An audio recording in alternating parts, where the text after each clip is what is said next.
It's the world famous.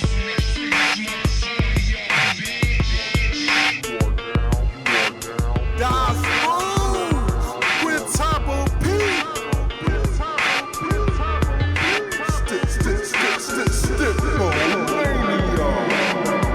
We are controlling transmission. If we wish to make it louder, we will bring up the volume.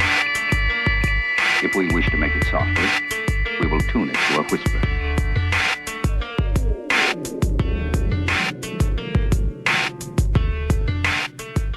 Guess what, everybody? It is the October 5th, 1996 show, officially known as Ultimate Jeopardy, but around here on StreetSmarks Audio, we like to call it Stip-O-Mania. It is the 420 boys back at you. You got my partner in crime over here on the left, the notorious scourge of the IWC, author of Extreme Ambivalence, umbilical cords, whatever. You know who he be. He's the motherfucking Hwoud. I'm Quintuple P, Hot Stuff Hollywood in the building. We ready to get the show started. Hwoud, how you doing, my brother? I'm always good, my brother. That's what I'm talking about. So I'll go ahead and get into a couple snapshots of my thoughts of each match and shit. What was your overall thoughts of the show in general? Shane is the heel of the year. That's all I gotta say. Shane is the heel of the fucking year. The matches are the shit. You know, I mean, the matches are good, you know what I'm saying, throughout, you know what I'm saying, it kind of dipped as the show progresses and shit, but Shane is the heel of the year. Take this away from this show.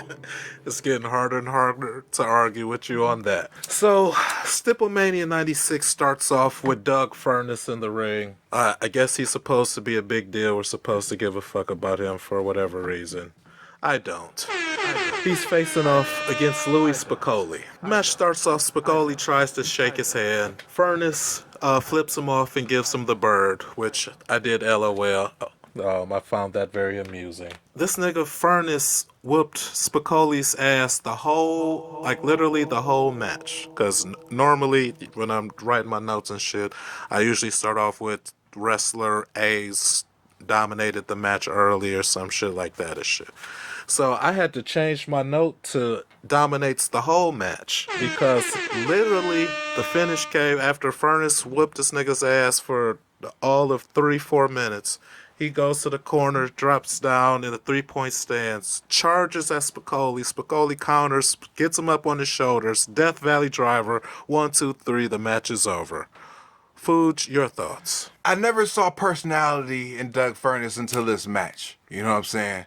Right. And this is, and Doug Furnace always felt to me like an emotionalist Scott Steiner. So I felt like, oh, this is Scott Steiner if he was in his prime with emotion. You know what I'm saying? So I actually loved this match. I gave it 3 1/4. It was quick. It got the crowd hot. They loved it. Off to the races. Finish with a little cheesy though for you. Just they get his ass whipped all match, 1 counter, and the match is over. It told a great story. I mean, you know, you had Doug Furnace clearly overpowering him, out-experiencing him, you know what I'm saying? But then he's too cocky. He does the motherfucking 3-point stance, runs right into the DVD, and gets the motherfucking and does the job and shit. You know what I'm saying? It was great. I loved it. All right, fair enough. So on to the next match. We have Mikey. He's in the ring with a white do-rag on and shit, which is ironic because I have a white do-rag in my coat pocket right now. Opposite of him, or I guess also in the ring with him, was a bunch of people that didn't make sense to me at first, but you got the FBI consisting of fucking Lil Guido and the Italian stallion JT Smith, as well as first he was Uncle Sal, now I guess he's the Godfather and shit, because he also brought into his family Bad Crew and the former Green Ranger, now Purple Ranger, Devin Storm. So I don't know who the fuck Mikey is facing unless he was about to join this motherfucking family. I was confused like a motherfucker, but turns out it's a match with JT Smith is his opponent. They're trying to tell the story of basically it's a setup of the underdog going against all odds and shit. He's outnumbered. He's outsized. He has to deal with an incompetent referee because Is Pee Wee not a moron? He's clearly looking at these motherfuckers cheating and just, whatever. It's CCW. You know what I'm saying? It's not for everyone. You know what I'm saying? I'm going, what the fuck, Pee Wee? Call a DQ. Do something. Do something. Then they turn him away. He's like, oh, well, whatever. Do something. I love this match. Don't get me wrong. I loved it. Because it was completely comedy. It's pure comedy. From JT getting on the ropes and shit. And then, the bad crew come in. Mikey does the double body press into him. Yeah. They fall into him. JT falls onto his nuts and shit. Then Devin Storm comes in. He falls onto the ropes. JT falls on his nuts again and shit. Then he does the motherfucking Franken. Mikey dumps him on his fucking head for the 1, 2, 3. Loved it. It's perfect. So next up, we have the rematch of the century, ladies and gentlemen. If you loved the first one, I know you have been sitting on the edge of your seat in anticipation for the rematch of the human suplex machine Taz and England's own Johnny Smith. The only thing I liked about this match was the fact that the first 2 matches were, fast-paced comedy. Say the first one was fast-paced and, set the crowd up very well. The second one was, pure comedy, got the crowd hot as fuck. And then this one was slower, more deliberate, and they got the match over, even though you knew Johnny Smith was never winning. Right. You know what I'm saying? They told the story trying to sell it like Johnny Smith hurt his shoulder in the first match, so he missed out on some Japan money and shit. So he wanted to do a submission match, even though Taz's big finish is the choke out. So what did you, and Taz hasn't lost in like a year. Did you think Johnny Smith was going to beat him? No, not for a second. And they really tried to put this guy over in every match and shit. He was getting shit off on Taz and had Taz shaking his hand and shit and talking about he respect him and all that other shit. But for those who may be curious, Taz won. Wheelbarrow Tazplex into the Kata Hajime. And this time, Johnny Smith taps out. I love the fact that Fonzie is blown up because he's been running around blowing his whistle the entire match. So he can't keep saying, who can stop the path of rain? And Taz is over there saying, keep saying it. Keep saying, who can stop? Keep saying it. Who can stop the path of rain? No.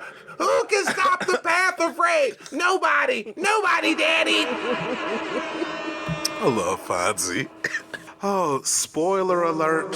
If you are a fan of the Eliminators, you're going to get your fill tonight. I'm just going to say that. And it all begins right here. We have the Eliminators versus the Samoan Gangster Party. The Dweebs. Fat Samoan number 1 and Fat Samoan number 2. Blink and you miss it. The match is over. Match started off. Eliminators was in trouble for a little bit. The Samoans started hugging each other, and they got totally eliminated out of the title chase because it was over 1, 2, 3 right after that. Joey was already talking about the Eliminators facing Doc and Gordy on October 26th. Right.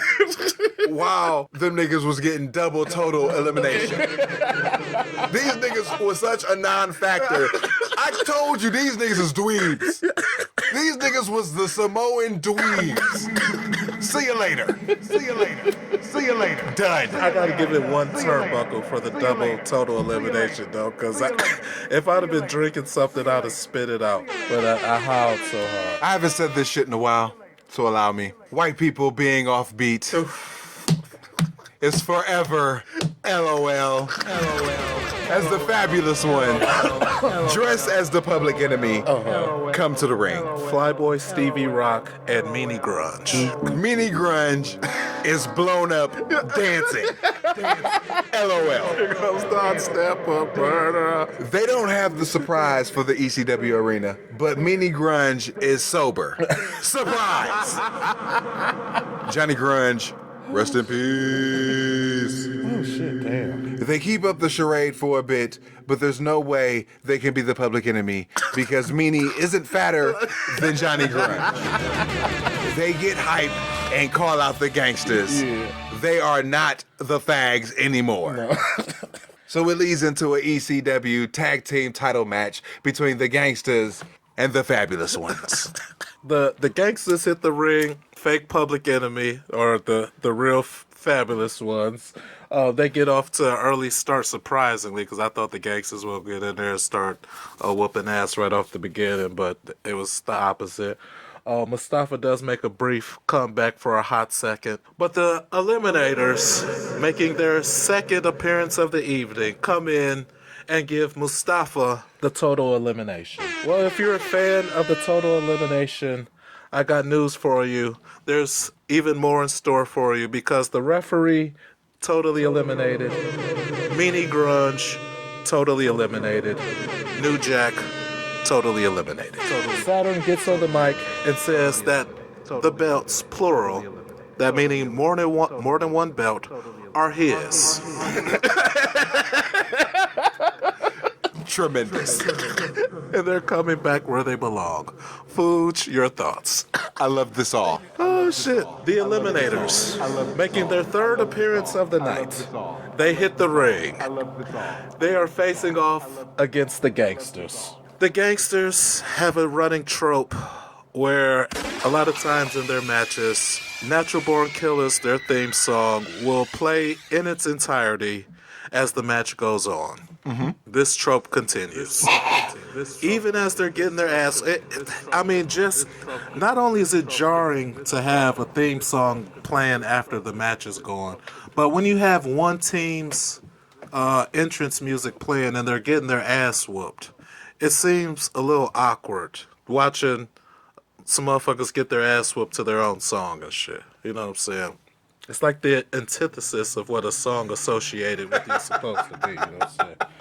But maybe that's just me. This match ends up being clipped and shit, so once I realized it was clipped, I kind of stopped giving a shit. Gangsters win with the diving chair on the Cronus. Champs retain. Hwoud, your thoughts? Clipped as shit. It was full of energy, but it was clipped. Saturn yells about his belts. Joey spins the loss, and the Eliminators hit another total elimination on the gangsters. Yes. Only to get their heat back. Now a table is added. They put the table on the top rope. Cronus splashes the new table. Then they put a ladder on the table. Saturn drops an elbow from the heavens. They slam Mustafa. Saturn splashes Mustafa from the heavens. Eliminators, MVPs for the year.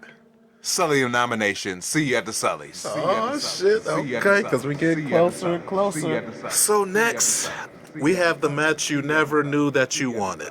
It's the Battle of the Bam Bams. I was bored as shit. You have... Is Gordy the original Bam Bam? Yes. You have the original Bam Bam. Terry Bam Bam Gordy. And then you have, in my opinion, the more famous of the two Bam Bams, the Beast from the East, WWF's own Bam Bam Bigelow. This is what I wrote verbatim. Mm-hmm. I'm looking for an Eliminator run-in just because. Match is boring. I start getting sleepy. Thankfully, the Eliminators come out and totally eliminate Gordy. Bam Bam Bigelow nails the diving headbutt from the top rope. Hwoud. Anything else you want to add to your thoughts? Bored as shit until the Eliminators came out. Eliminators totally. The Eliminators, all right. If it wasn't for Shane, the Eliminators are runners-up for like people of the show. You know what I'm saying? These motherfuckers have almost saved the show and shit. Oh man. MVP of the show and shit. It just dawned on me why I love this show so much. On top of it being my birthday show. Happy birthday to me, everybody. So next up we have Bubba Ray Dudley versus Devon Dudley, already in progress. Now, correct me if I'm wrong. This is the first time these two have met one-on-one. Is that an accurate statement? I want to say officially this is their first singles match. So they've been having this beef and this family feud going on all this time, and they give us their first face-to-face encounter in a ring in a clipped format already in progress. Yes. Ain't that a bitch? Fuck this Dudley's storyline. I hate this shit. I told you. I'm over the Dudley Boy storyline. Everything about it, I can't stand. Apparently ECW doesn't care about it either. It's clipped to shit. Devon hits Bubba Ray in the head with a chair. 1, 2, 3. Axel, he attacks Spike, but Big Dick Dudley is having none of that. Clip, Axel's down on the ground. Big Dick Dudley ascends to the top rope and does a moonsault, if you want to call it that. He rotated backwards, but it was the clunkiest moonsault that I've ever seen and shit. I gave it a 1 because he tried. Yeah, he definitely tried. I'd take none of that away from him. But, yeah. And, yeah, after he nailed it, the crowd jizzed in their drawers. Oh, yeah, they went crazy. Yeah. I was like, eh. Anything you want to add to the post-match? No. No doubt. So, next up, we have Shane Douglas. Yes. Defending his highly coveted and sought-after ECW Heavyweight Television Championship of the World. This nigga is becoming Anthony. And I was going to say, and he's defending it against Anthony of the Pitbulls. This is the craziest shit, right? Because, you know what I'm saying, when I first watched the shit, I was all engrossed into the story. You know what I'm saying? You know, Pitbull 1 gets his neck fucked up. Pitbull 2, you know, is valiantly, you know what I'm saying, avenging his partner, you know, his neck getting fucked up, and he's coming up short. But the way that Shane is treating these niggas, these niggas are starting to become Gary and Anthony. Yeah, right. Yeah. I don't know if they're getting buried here in this process and shit. Oh, shit. So, Anthony hits the ring like a runaway locomotive. He's clotheslining and punching and slamming Shane Douglas all over the place. Gary is at ringside in his full apparatus. I don't even know what you call this. That nigga has the hand in the pocket, like he's half Orange Cassidy. That nigga's got the halo, and he's got the rally towel. Yeah. It's red, by the way, for whatever reason, because they always wore black, so I don't know why their rally towel is red, but whatever. So Anthony, he's beat. I'm sorry. For those of you who can't keep up, Anthony is Pitbull number 2. Gary is Pitbull number 1. So Anthony, he's beating the hell out of Shane throughout most of the beginning of the match and shit. He's going for Shane's neck and shit. Shane is selling it. His neck is hurting and shit. Every so often, the crowd, the camera pans to Gary the Cripple out at ringside and shit, trying to cheer on his buddy. Shane, he does get an open advantage at one point, starts going after Anthony's neck. Shane, he's getting his work in for a hot second, but Anthony, he gets starts whooping on Shane again and shit. But not too long, because you get one more helping of the Eliminators. They come out and hit the ring. And I wrote hit total elimination, laughing my ass off. Oh shit, but unfortunately, unlike the rest of the jobbers on the card earlier, it wasn't enough to put Anthony away. As I hit this weed and shit. Fast forward a little bit, Francine, she tries to get involved into the match. She's trying to slip Shane some powder, but in the process of doing that, Anthony, he grabs her and nails Francine with the running power slam. But while all that was going on, little did Anthony know she did get the powder to motherfucking Shane and shit. So instead of saving Francine from the running power slam, Shane was opening up that bag of powder, you know what I'm talking about. Sometimes you gotta take one for the team and be a ride or die bitch like Francine, you know what I'm saying? Francine, valet of the year. So clearly, this wasn't Mr. Fuji powder that he threw in Anthony's face. This was motherfucking chicken white flour, because that shit stuck to this nigga's face and shit. Like he was about to drop this nigga some grease and shit. So he throws a bag of flour in Pitbull number 2's face. Blinds Anthony. He can't see shit. Shane ends up, he's hitting suplexes on him, power bombing him and shit. He wraps a big chain around Anthony's neck and shit. Puts him in the motherfucking full Nelson, trying to break this nigga's neck and shit. Gary, the cripple, the guy in the beekeeper helmet and motherfucking back brace. First he gets his dumb ass on the apron and shit, talking shit. Shane trying to be cool about it and shit, you know what I'm saying? He just fucking, you know, I'm gonna keep your boy in the full Nelson. You just keep your ass over there, you know what I'm saying? Shaking this nigga shit. But Gary, I don't know how I don't know if they did it off camera, if like somebody lifted the rope for him and shit, or if he rolled under the rope. I don't know how he got in the ring, because it looked like it's hard to move in that motherfucker. But I know they cut back to him, this motherfucker in the ring and shit. He talking shit, and I don't know if he threatened Shane or called Shane the N-word or what, but Shane grabbed the side of this nigga's helmet and shit and started shaking this nigga's shit. When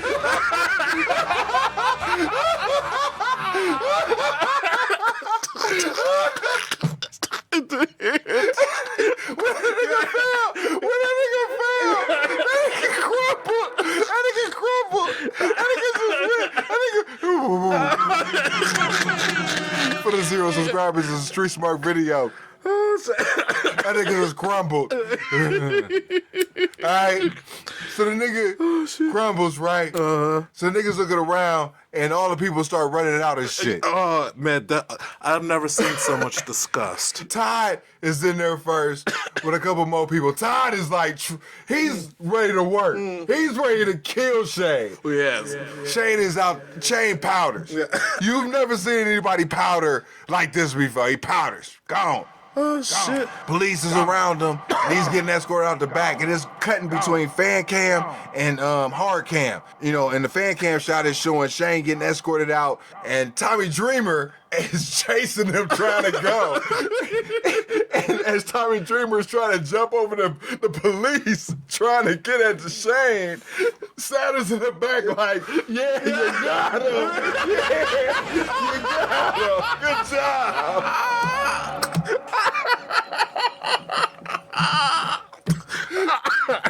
They go back to hard cam, right? The whole ring's filled up with the boys and shit. You know what I'm saying? They got the doctor, Mark Allen and shit. They got Damage Control. You know, Todd is in there. Shaw's in there. Mikey Whipwreck. You know what I'm saying? Donnie Allen, the Geek Squad, and everybody.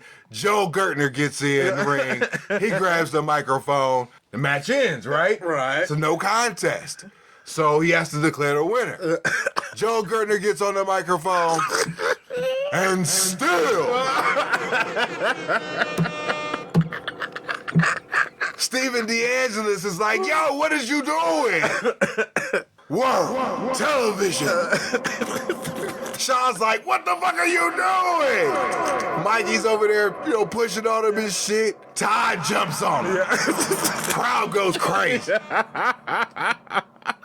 Joe gets back up. He's like, what the fuck is wrong with you? Bubba pushed on him like, what the fuck is wrong? You get the fuck out of the ring. Joe says it again, and still, as I was saying, and still, worlds, television. Paul jumps on that nigga.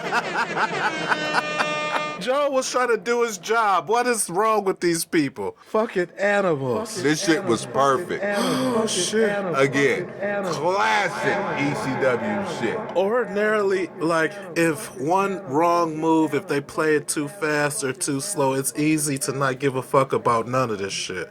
But the way this shit has just extrapolated and unfolded and shit to where, like, you know, every time Gary comes out and shit in his motherfucking beekeeper helmet, like, you feel sorry for him and shit. Like, you feel like, damn, like, aw. And then to see Shane just shake this nigga from side to side and shit, like, fuck your neck, nigga. Stay tuned. It gets worse. Oh, man. So, unfortunately, this is where the show should have ended. Right here. But I guess you gotta send the crowd home happy. And that's where this match, this Stip-O-Mania match, which probably why this show is called Stip-O-Mania, that's where this comes into play. Hopefully I didn't spoil it or whatnot, but we have a tag match. Each person has a stipulation tagged, tied to them in the event that they should get pinned. We have Tommy Dreamer and Sandman on one side with Beulah McCully. Beulah McGillicuddy in their corner. Dreamer's stipulation is if he gets pinned, Beulah has to leave the ECW. Sandman's stipulation, should he lose, is that he has to get Kane 10 times. Their opponents, Stevie Richards, he's partnering up with Brian Lee. Brian Lee, if he loses, he gets his hair cut. And for some retarded ass reason, if Stevie should get pinned, Raven loses his ECW World Heavyweight Championship. First couple things. Was Peaches not looking like a poltergeist? You know what a skeleton looks like, right? Oh, absolutely. So Peaches looks like a skeleton that's about 8 pounds heavier than a skeleton. Yeah, I could see how that's alive, but it shouldn't be. The loser's nightmares with this tag matches being billed as Raven, conspicuous by his absence, Very conspicuous. is because he's at rehab. Oh. This match was awful. Oh my God, thank you. Oh, it was the shits, especially after what we just witnessed. But a couple of continuity sticking points I wanted to note. Right before the match started, Tommy Dreamer looked at Sandman and he said, "Look," he motioned that he motioned about the belt, and he's like, "Hey, I want you to win the belt." Basically said, "I want you to win the belt tonight." And Sandman was like, "Oh, for real?" And they hugged this shit. And if Sandman doesn't turn heel anymore, this basically ends the Tommy Dreamer and Sandman feud. I didn't even think about it like that. Well, that's unfortunate. I need somebody to take Tommy Dreamer out of the ECW. And I don't care. I can't have niggas making pacts with this nigga like, yeah, we cool, you know what I'm saying? And then that's one less motherfucking assassin. Shit. I mean, you knew Brian Lee wasn't getting his hair cut. And you knew Beulah wasn't leaving yet. And Sandman could lose, but nobody wanted to see, him getting Kane 10 times. That's what I thought was going to happen. Cause I'm like, there's no way Raven is about to lose his belt in this match. And I thought the other things that you thought. So I was like, we've seen Sandman get caned, and that was my prediction. I was actually happy that Sandman won the title. I mean, it was cheap because he didn't beat Raven. Right. Say give it the story and shit. But the pop that he got, him, ducking the cane swing from Stevie after seeing Peaches strip out of the fucking baby doll dress, it was fucking gross. Stevie swings the cane, he misses. He grabs Stevie, hits him with the DDT for the 1, 2, 3. The crowd explodes. They all chant Sandman as the show ends. It was a great fucking visual to send the crowd home happy, and I gave this show a thumbs up for all that. It gave you a great roller coaster ride. The show started off with great matches at the beginning and great angles at the end and a great payoff to send the crowd home happy. Thumbs up in my book. Hell motherfucking yeah. And it's only rightly so because this is my birthday show. You know what I'm saying? Happy birthday to 16-year-old me. I would say you do get better, but you was already a beast back then. You just got even beastlier. Come on, somebody. But no, all jokes aside and shit, even though on the day of this recording, full disclosure, it's not actually my birthday right now, but it kind of feels like it is my birthday right now. And every birthday that I have, I just have an appreciation for being able to see one more year and one more day. So for the 275 of y'all out there that's with us right now, appreciate y'all. Fooge, my brother, I appreciate you. And look forward to the next motherfucking go-round. Coming up next, post shit from this show and probably the previous show. October 8th, 1996. Until then, life is a work. Make sure you get paid for it. We out. Peace. Peace.